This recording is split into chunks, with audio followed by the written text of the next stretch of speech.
बंगला music recording studio जलसराय। मलवा कहार के तू सब बेकहर के ही पसिया पसवान हक तोरे ला कुमारा है गे। मलवा कहार के तू सब बेकहर के ही पसिया पसवान हक तोरे ला कुमारा। हर बड़ी पीछा कई हमारा चमारा बेचारा। अरे दुल्हन बन के जइबै हम माझी जी के घरा।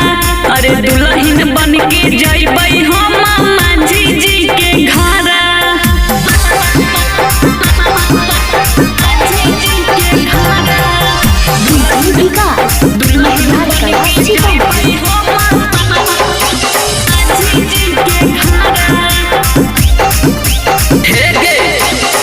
कौची देखानी छौड़ी माझी जी के पास गे।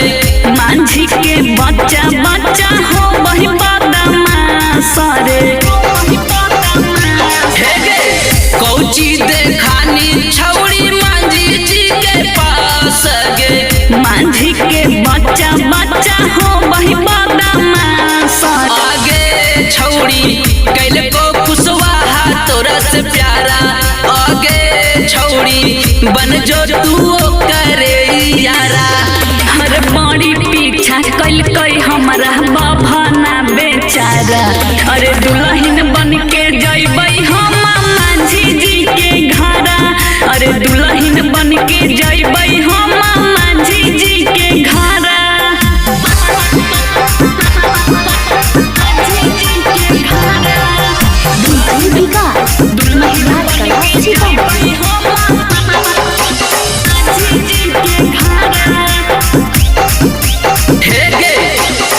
तोरे कारणवा होतवे हापरी कांड गे।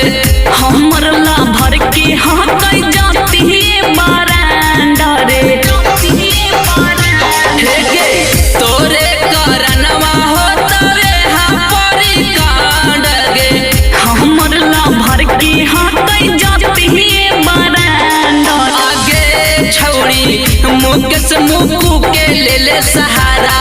आगे छौड़ी प्रमोद है तोरे ला कुमारा। हर बड़ी पीछा कई हमारा हीरा बेचारा।